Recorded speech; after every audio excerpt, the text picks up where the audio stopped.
اللہ تعالی نے انسان کو جو نعمتیں عطا فرمائی ہیں، ان نعمتوں میں ایک خاص نعمت انسان کی زندگی، انسان کی جان اور اس کا مال ہے۔ اگر انسان اس نعمت کو، اپنی جان کو، اپنے مال کو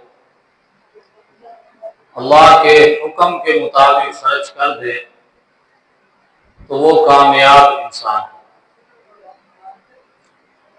اگر کوئی یہ کہے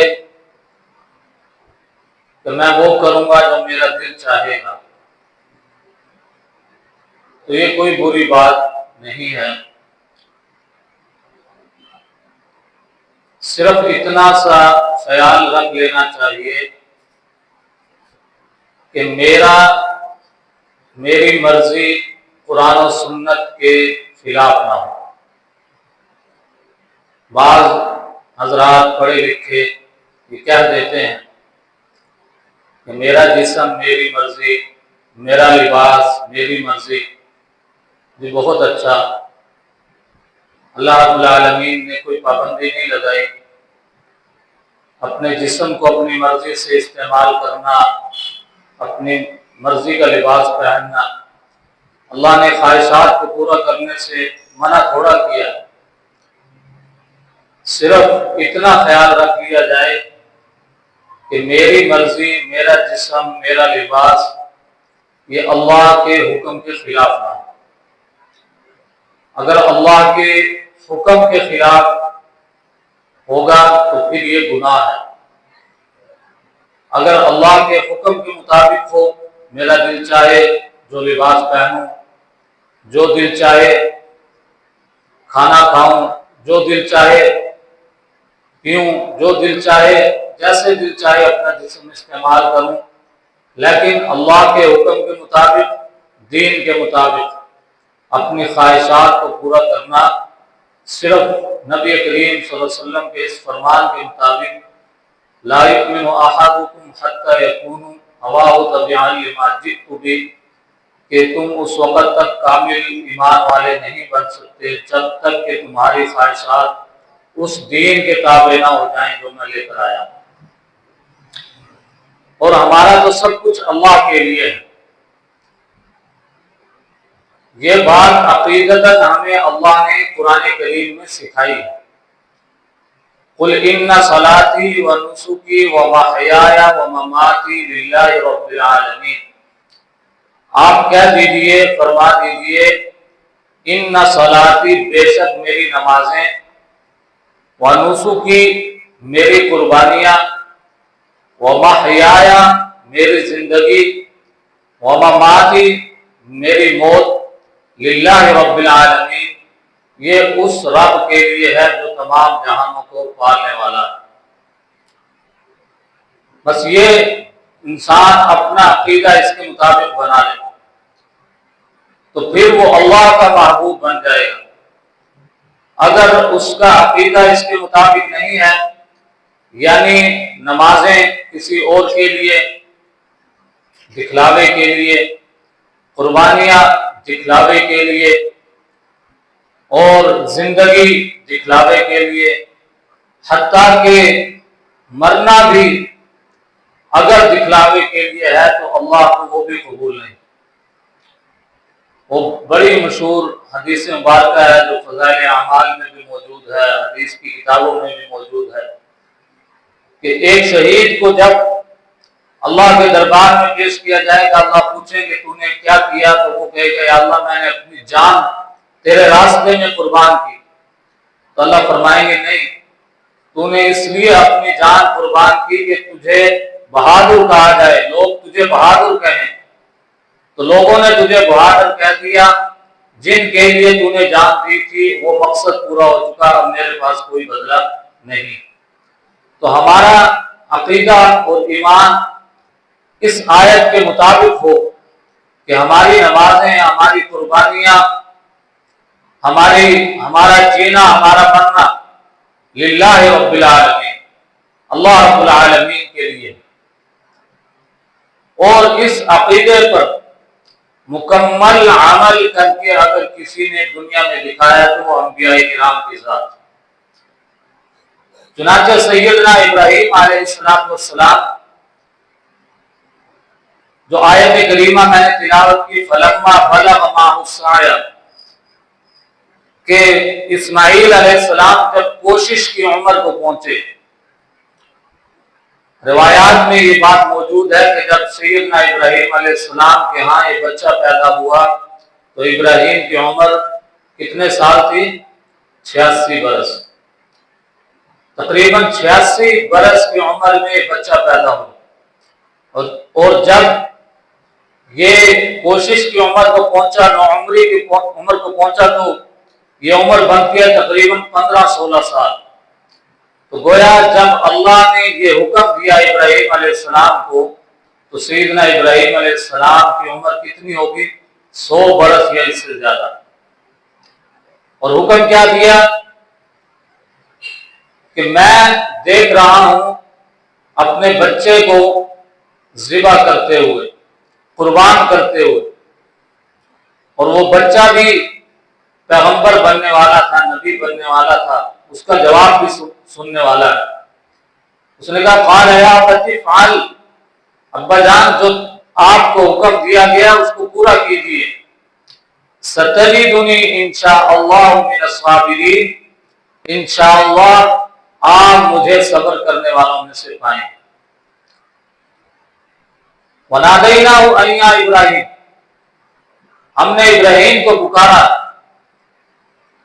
کہ قد صدقت الرؤیا، آپ نے اپنا خواب سچا کر دکھایا۔ انا کذالک نجزی المحسنین، نیک لوگوں کو ہم اسی طرح بدلہ دیتے ہیں۔ پھر بدلہ کیا دیا؟ وفدیناہ بذبح عظیم، حضرت اسماعیل کی جگہ ایک دمبا رکھ دیا جو ذبح ہو گیا۔ یہ بدلہ اللہ رب العالمین نے عطا فرمایا۔ تو یہ قربانیاں جو ہم کرتے ہیں یہ ابراہیم علیہ السلام کی اسی سنت کی یادگار ہے۔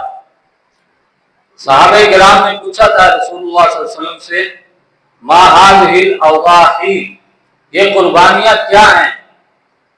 اضاحی یہ اضحیہ کی جمع ہے، اضحیہ قربانی کرنے کو کہا جاتا ہے۔ ہم اکثر دیکھتے ہیں اشتہارات میں کہ عید الضحیٰ لکھا ہوتا ہے، عید الضحیٰ، حالانکہ اصل لفظ جو ہے وہ عید الاضحیٰ ہوتا ہے۔ ضحیٰ یہ چاشت کے وقت کو کہتے ہیں، جب سورج کی روشنی تیز ہو جاتی ہے، صلاۃ الضحیٰ یہ چاشت کی نماز کو کہا جاتا ہے۔ قربانی کا لفظ جو ہے وہ اضحیہ، اس کی جمع اضاحی، اور قرآن کریم میں یہ لفظ استعمال نہیں ہوا۔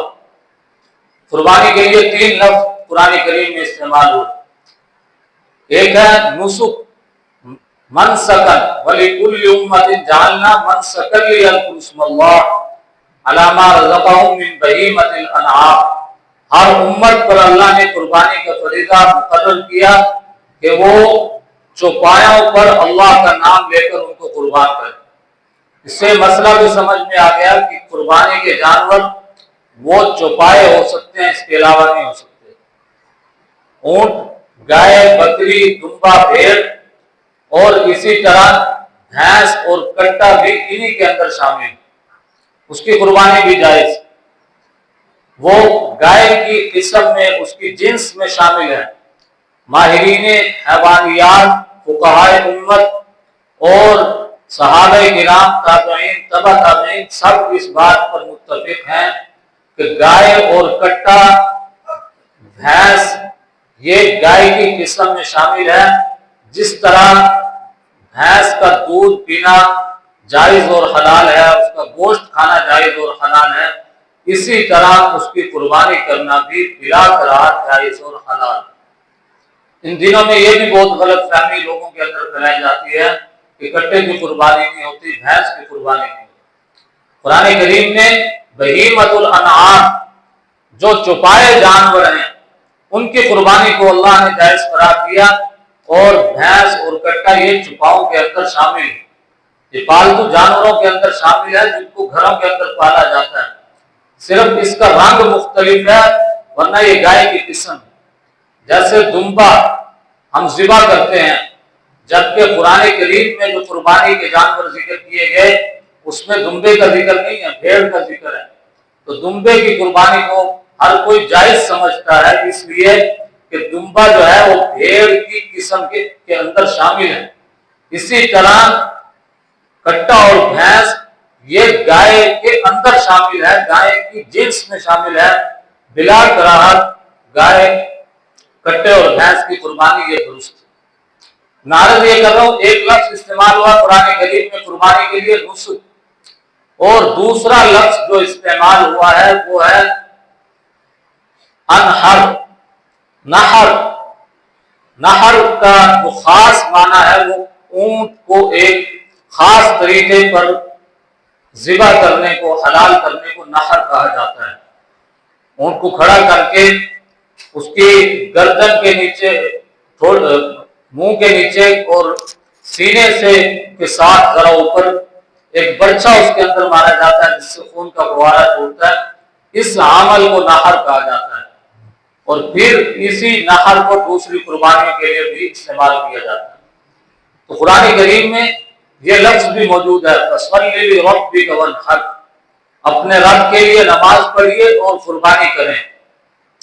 اور تیسرا لفظ جو ہے قرآن کریم میں قربانی کے لیے لفظ قربانی کا استعمال ہوا ہے۔ حضرت آدم علیہ السلام کے دو بیٹوں کو جب قربانی کا حکم ہوا، وَاتْلُ عَلَيْهِمْ نَبَأَ ابْنَيْ آدَمَ بِالْحَقِّ إِذْ قَرَّبَا قُرْبَانًا فَتُقُبِّلَ مِنْ أَحَدِهِمَا وَلَمْ يَتَقَبَّلْ مِنَ الْآخَرِ۔ تو یہ تینوں لفظ جو ہیں یہ قرآن کریم میں استعمال ہوئے، اور چوتھا لفظ اضحیہ جس کی جمع اضاحی آتی ہے اور جس کی نسبت سے ہم عید کو عید الاضحیٰ کہتے ہیں، یہ لفظ حدیث مبارکہ میں استعمال ہوا ہے۔ تو صحابہ کرام نے یہ سوال کیا، ما هذه الاضاحی، یا رسول اللہ یہ قربانیاں کیا ہیں؟ تو آپ نے فرمایا سنت ابیکم ابراہیم، یہ تمہارے باپ ابراہیم علیہ السلام کی سنت۔ اس کے ساتھ ساتھ آج کا دور جو سوشل میڈیا کا دور ہے، اس کی وجہ سے بہت سی غلط فہمیاں، بہت سے شکوک و شبہات اور غلط باتیں لوگوں کے ذہنوں کے اندر وہ بٹھا دی گئی، کیونکہ سوشل میڈیا آج ہمارے نوجوانوں پر حاوی ہے۔ جو مسجد اور منبر سے آواز اٹھتی ہے وہ اس کے نیچے دب جاتی ہے۔ سوشل میڈیا کے اثرات اتنے پھیل چکے ہیں کہ ہمارے استاد محترم فرمانے لگے، شیخ الحدیث جامعہ اشرفیہ لاہور حضرت مولانا یوسف خان صاحب فرمانے لگے کہ میرے ایک جاننے والے عزیز کی بیوی کا انتقال ہو گیا۔ اب وہ میرا جاننے والا عزیز وہ بھی ماشاءاللہ بہت نمازی، اس کی بیوی بھی نمازی، گھر کا ماحول بھی اچھا، لیکن بچوں کو ایسے ادارے میں داخل کروایا۔ تو میں اس کے جنازے پر جب گیا تو وہ مجھے میرے کندھے پر سر رکھ کر بلک بلک کر رونے لگا۔ میں نے تسلی دی، چپ کرایا، اور لوگوں کے ساتھ بھی وہ مل کر رو رہا تھا، لیکن مجھے میرے ساتھ کچھ زیادہ رونا اس کو آ رہا تھا۔ میں نے اس کو تسلی دی، خیر اللہ رب العالمین آپ کو صبر عطا فرمائے۔ تو وہ کہنے لگا کہ مجھے بیوی کے مرنے کا اتنا زیادہ مسئلہ نہیں، بلکہ مجھے جو چیز اندر سے کھائی جا رہی ہے وہ یہ ہے کہ میرا 6 سال کا بیٹا جو 2 کلاس میں پڑھتا ہے، جب بیوی کو کفن دے دیا، نہلا دیا، غسل کر دیا، تو وہ آ کر مجھے کہتا ہے کہ امی کی چیتا کو آگ کب لگائی جائے گی، امی کی چیتا کو آگ کب لگائی جائے گی۔ اب یہ بات اس بچے کے ذہن میں کیسے اتری؟ اس لیے کہ اس میں ہمارا قصور ہے، والدین کا قصور ہے، علماء کا، کہ سوشل میڈیا اور ادارے جہاں پر ہم اپنے بچوں کو بھیج رہے ہیں وہاں یہ بات ان کے ذہن میں اتاری جا رہی ہے، ان کی فلموں، ان کے ڈراموں کے ذریعے، کہ مرنے کے بعد جو ہے وہ آگ لگائی جاتی ہے چتا۔ ہم نے ان کے ذہنوں میں یہ بات نہیں اتاری کہ مرنے کے بعد کفن دیا جاتا ہے، غسل دیا جاتا ہے اور پھر قبر کے اندر رکھا جاتا ہے۔ تو میں عرض یہ کر رہا ہوں کہ اس کی وجہ سے اس کے اثرات اتنے گہرے ہو چکے ہیں کہ آج سوشل میڈیا استعمال کرنے والا نوجوان وہ اس قربانی کے عمل پر بھی سوال اٹھاتا ہے کہ جو نبی کریم صلی اللہ علیہ وسلم کی سنت ہے، ابراہیم علیہ السلام کی سنت ہے، جس کا حکم قرآن میں موجود ہے، نبی کریم صلی اللہ علیہ وسلم کے عمل میں موجود ہے، لیکن ہمارے ذہنوں میں سوال اٹھائے جاتے ہیں کہ دیکھو مسلمان کتنے ظالم ہیں کہ جانوروں کو کتنا ظلم کے ساتھ جو ہے ان 3 دنوں کے اندر کتنے جانوروں کا خون بہا دیا جاتا ہے، یہ کتنے ظالم ہیں۔ قربانی کر کے اس کا ہم گوشت بھی کھا رہے ہوتے ہیں اور ہمارے بچوں کی زبان پر یہ الفاظ موجود ہوتے ہیں کہ یہ ظلم ہے جانوروں کے ساتھ۔ تو یاد رکھیے کہ 2 باتوں کو سمجھنے کی ضرورت ہے، ایک ظلم ہوتا ہے، ایک جذبہ رحم کو قربان کرنا ہوتا ہے۔ ظلم کا معنی یہ ہے کہ اللہ نے جو آپ کو جو حق دیا اس حق کو اٹھا کر کسی اور جگہ رکھ دیا، یہ ظلم کہلاتا ہے۔ شرک ظلم ہے، گناہ ظلم ہے، جانور کو پیاسا رکھنا ظلم ہے، اس کو ستانا ظلم ہے۔ لیکن جب اللہ کا حکم آ جائے کہ اس جانور کو میرے راستے میں قربان کرو تو یہ ظلم نہیں ہے بلکہ جذبہ رحم کو قربان کرنا ہے۔ نبی کریم صلی اللہ علیہ وسلم سے زیادہ جانوروں پر رحم کرنے والا کوئی نہیں تھا۔ آپ صلی اللہ علیہ وسلم کے پاس ایک صحابی کو آپ نے دیکھا کہ جانور کی پیٹھ پر سوار ہے، لوگوں سے باتیں کر رہے ہیں کھڑے ہو کر، تو آپ نے فرمایا کہ جانور سے نیچے اتر آئے، جتنی دیر آپ نے باتیں کرنی ہے کم از کم اتنی دیر جانور کو آرام ملے۔ اصل میں یہ ہمارے ذہن میں بات اس لیے آئی کہ ہم جانور خریدتے ہیں، کسائی کے حوالے کرتے ہیں اور گوشت کھاتے ہیں اور پھر کہتے ہیں کہ یہ جانوروں پر بڑا ظلم ہو گیا۔ کاش کہ کوئی 1 مہینہ جانور کو خرید کر گھر میں رکھے اور اس کو اپنے ہاتھوں سے پالے اور اس کو چارہ کھلائے، پھر اس جانور کے ساتھ جو تعلق قائم ہو جائے گا اور جو اس کے ساتھ محبت پیدا ہو جائے گی۔ اب گھر کا وہ بچہ جو 1 مہینہ جانور کے ساتھ رہا، اب وہ بھی یہ کہتا ہے کہ ابا جان اس کو نہ قربان کریں، کوئی اور جانور لیں۔ اب پتہ چلے گا کہ جذبہ رحم کو قربان کرنا کیا ہوتا ہے۔ تو میں عرض یہ کر رہا ہوں کہ یہ جانوروں پر ظلم نہیں ہے، یہ جذبہ رحم کو قربان کرنا ہے اللہ کے حکم پر۔ اور پھر ایک اور سوال جو ہمارے ذہنوں کے اندر بٹھا دیا گیا کہ یہ فضول خرچی ہے، اسراف ہے، جانور خریدنا 70,000 کا اگر بکرا ہے تو 1 لاکھ کا بکرا خرید لینا یہ فضول خرچی ہے، اسراف ہے۔ 2 لاکھ کی گائے اگر مل رہی ہے 3 لاکھ کی گائے خرید لینا یہ فضول خرچی اور اسراف ہے۔ تو اس کے لیے آپ کو فضول خرچی کے مطلب اور مفہوم کو سمجھنا ہوگا، پھر یہ بات سمجھ میں آئے۔ قرآن کریم کے اندر فضول خرچی کے لیے 2 لفظ استعمال ہوئے، ایک ہے تبذیر، اور تبذیر کہتے ہیں، سیدنا عبداللہ ابن عباس کی روایت بخاری شریف کے اندر موجود ہے، تبذیر کہتے ہیں گناہ کی جگہ پر خرچ کرنا، اس کو تبذیر کہا جاتا ہے۔ اور گناہ کی جگہ پر خرچ کرنا، 1 روپیہ بھی وہاں پر خرچ کرنا یہ فضول خرچی ہے، چاہے جائے کہ 1 لاکھ روپیہ خرچ کیا ہے۔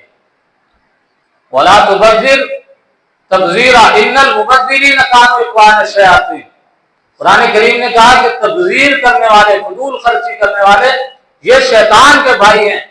وہ فضول خرچی جو گناہ کی جگہ پر کی جائے، گناہ کی جگہ پر لگایا جائے، وہاں 1 روپیہ لگانا بھی فضول خرچی ہے۔ اور دوسرا لفظ جو اس میں استعمال ہوا وہ ہے اسراف، کلوا واشربوا ولا تسرفوا، کھاؤ اور پیو، اسراف مت کرو۔ فضول خرچی ہم کہہ دیتے ہیں، اسراف کہا جاتا ہے کہ ضرورت کی جگہ پر بلا ضرورت خرچ کرنا، ضرورت کی جگہ پر بلا ضرورت خرچ کرنا۔ مثلا شادی کے اندر اتنا کھانا بنا لیا یا پلیٹ کے اندر اتنا کھانا ڈال لیا اور باقی سارا وہ کھانا ضائع ہو گیا، اس کو اسراف کہا جاتا ہے۔ ہاں اگر ایک چاول ایک بوٹی بچی ہوئی کسی غریب کو دے دی تو لازماً اس کا ثواب ملے گا۔ تو یہ اسراف ہے، ضرورت کی جگہ پر بلا ضرورت خرچ کرنا۔ اور ایک اور تیسرا لفظ سمجھنا ہوگا، قربانی کا مفہوم انشاءاللہ سمجھ میں آ جائے گا اور یہ سوال حل ہو جائے گا کہ قربانی کے اندر لگانا فضول خرچی ہے، اسراف ہے یا نہیں۔ تیسرا لفظ ہے بخل، کنجوسی کرنا۔ یہ لفظ بھی قرآن کریم میں استعمال ہوا، والذین اذا انفقوا لم یسرفوا ولم یقتروا، کہ رحمان کے بندے وہ ہیں جب وہ خرچ کرتے ہیں تو نہ وہ اسراف کرتے ہیں اور نہ بخل کرتے ہیں۔ وکان بین ذلک قواما، بلکہ درمیان میں رہ کر، اعتدال میں رہ کر خرچ کرتے ہیں۔ بخل کہا جاتا ہے کہ گنجائش ہونے کے باوجود، وسعت ہونے کے باوجود اپنی شرعی اور دنیا کی ضروریات کو پورا نہ کرنا، اس کو کنجوسی اور بخل کہا جاتا ہے۔ گنجائش کے باوجود اپنے اوپر خرچ نہ کرنا، اپنے بیوی بچوں پر خرچ نہ کرنا، اس کو بخل اور کنجوسی کہا جاتا ہے۔ اور یاد رکھیے، اگر فرض کام کے بارے میں بخل کیا جائے گا تو وہ بخل اور کنجوسی حرام ہے۔ اگر کوئی بخل کی وجہ سے زکوٰۃ ادا نہیں کرتا، فرض ادا نہیں کرتا تو یہ حرام ہے، اور اگر بخل اور کنجوسی کی وجہ سے قربانی نہیں کرتا جو کہ اللہ نے قربانی واجب کی ہے تو یہ گناہ کبیرہ ہے۔ اب چوتھے لفظ کو سمجھنا ہوگا۔ چوتھا لفظ ہے سخاوت، کہ 70,000 کے جانور کی جگہ 1,00,000 کا اگر کسی نے جانور خرید لیا تو یاد رکھیے کہ اللہ کے راستے میں خرچ کرنا، دین پر خرچ کرنا، یہ اس میں ہمیں بڑھ چڑھ کر حصہ لینا چاہیے، بڑھ چڑھ کر خرچ کرنا چاہیے۔ یہ اسراف نہیں ہے، یہ فضول خرچی نہیں ہے، بس دکھاوا نہ ہو، نمائش مقصود نہ ہو، صرف اللہ کی رضا مقصود ہو۔ جتنی خوبصورت جانور خرید سکتے ہیں، جتنی اللہ نے وسعت دی ہے، اگر انسان خرید کر اللہ کے راستے میں اس کو قربان کرتا ہے تو یہ سخاوت ہے، نہ یہ تبذیر ہے، نہ یہ کنجوسی ہے، نہ یہ جو ہے اسراف ہے، بلکہ اللہ کے راستے میں بڑھ چڑھ کر خرچ کرنا چاہیے۔ اسی طرح ایک اور جو آج کل لکھنے والے اخباروں میں زہر جو ہمارے ذہنوں میں پھیلا رہے ہیں کہ یہ قربانیاں جو ہیں یہ تو صرف حج کے لیے ہیں، حاجی پر قربانی ہے کہ وہ مینا کے اندر قربانی کرے، پاکستان والے پتہ نہیں کیوں اتنی زیادہ قربانیاں کرتے۔ تو یاد رکھیے، علماء سے جا کر تصدیق کر لینا، حج کے اعمال اور مناسک میں قربانی ہے ہی نہیں۔ جو یہ کہہ رہے ہیں کہ حج کے لیے قربانی ہوتی ہے، حج پر قربانی واجب ہوتی ہے، حاجی پر قربانی واجب ہوتی ہے، باقی دنیا کے مسلمان پتہ نہیں کیوں اتنے جانوروں کو ذبح کر رہے ہیں۔ تو یاد رکھیے، حج کے اعمال، حج کے مناسک میں قربانی سیرے سے شامل ہی نہیں۔ حج افراد جو کیا جاتا ہے اس پر قربانی واجب ہی نہیں ہوتی۔ حج قران اور حج تمتع کرنے والا جو قربانی کرتا ہے، قرآن کریم میں موجود ہے، فمن تمتع بالعمرۃ الی الحج فما استیسر من الحج، جو فائدہ اٹھائے حج کے ساتھ عمرہ کرے، اس کو چاہیے کہ اگر اس کو قربانی میسر ہو تو وہ اللہ کے راستے میں قربانی کر دے۔ وہ حج تمتع کی قربانی ہے، وہ دم شکر ہے کہ اللہ نے حج کے ساتھ عمرہ بھی کرا دیا، اس شکر کو ادا کرنے کے لیے وہ دم دیا جاتا ہے، وہ قربانی کی جاتی ہے۔ سنت ابیکم ابراہیم، جو ابراہیم علیہ السلام کی سنت ہے، وہ ساری دنیا کے مسلمانوں پر جو صاحب نصاب ہیں ان پر واجب ہے، حج کرنے والوں پر وہ قربانی واجب نہیں۔ اور دوسری بات یہ ہے کہ نبی کریم صلی اللہ علیہ وسلم نے زندگی کے اندر ایک حج کیا ہے، اور مدینہ طیبہ کے اندر 10 سال آپ نے قربانی کی ہے۔ اور جو لوگ یہ سوال کرتے ہیں کہ میں اپنی طرف سے قربانی کروں اور کس کی طرف سے قربانی کروں، کیا نبی کریم صلی اللہ علیہ وسلم کی طرف سے قربانی کر سکتا ہوں، تو نبی کریم صلی اللہ علیہ وسلم کا اپنا عمل مبارک مدینے کے اندر کیا تھا، وہ یہ تھا کہ ایک موقع پر آپ نے 100 اونٹ قربان کیے، اور ایک اونٹ قربان کرتے فرمایا اللہم تقبل ھذا من امتی، اللہ یہ میری امت کی طرف سے ہے کہ اس کو اپنی بارگاہ میں قبول کر لے۔ اور آج کا مسلمان یہ سوال کرتا ہے کہ کیا میں نبی کریم صلی اللہ علیہ وسلم کی طرف سے قربانی کر سکتا ہوں؟ اس کو یہ سوچنا چاہیے کہ نبی کریم صلی اللہ علیہ وسلم نے میری طرف سے، اس امت کی طرف سے قربانی وہاں پر کی۔ اور آخری بات کہ قربانی جو ہم کرتے ہیں وہ اس قربانی کو ظلم کرتے ہیں اور اسراف کرتے ہیں، فضول خرچی کرتے ہیں، اور حج کے موقع پر یہ قربانی کی جاتی ہے۔ آخری بات میں عرض کرنا چاہتا ہوں کہ لوگ یہ کہتے ہیں کہ غریبوں کو دے دیا جائے، بیواؤں کو دے، یہ جو قربانی پر پیسہ خرچ کرنا ہے یہ غریبوں پر خرچ کر دیا۔ تو یاد رکھیے کہ اگر تو نفلی قربانی ہے، نفلی قربانی کو چھوڑ کر کسی غریب کی مدد کر رہے ہیں، ٹھیک ہے، اس کا آپ کو ثواب ملے گا، نفلی قربانی کا جو ثواب ہے وہ نہیں ملے گا۔ لیکن اگر قربانی واجب ہے، واجب قربانی کو چھوڑ کر کسی غریب پر خرچ کرتے ہیں تو غریب پر خرچ کرنے کا تو ثواب مل جائے گا، لیکن قربانی کو چھوڑنے کا آپ کو گناہ ملے گا، اور وہ گناہ کبیرہ ہے۔ یہ اللہ رب العالمین نے جو عبادات رکھی ہیں ان کا مقصود صرف عبادت نہیں، اگر مقصود صرف عبادت ہوتا تو اللہ ایک ہی عبادت کو مقرر کر دیتے، لیکن کہیں پر نماز کی عبادت رکھی، کہیں روزے کی رکھی، کہیں زکوٰۃ کی، کہیں حج کی، قربانی کی، تو معلوم ہوا کہ ہر عبادت کا اپنا ایک الگ فائدہ ہے اور الگ نتیجہ ہے۔ جب اس عبادت کو ادا کیا جائے گا تو وہ فائدہ نماز سے حاصل نہیں ہوگا، قربانی سے جو فائدہ انسان کو ملنے والا ہے وہ نماز پڑھنے سے نہیں ملے گا اور غریبوں پر خرچ کرنے سے نہیں ملے گا۔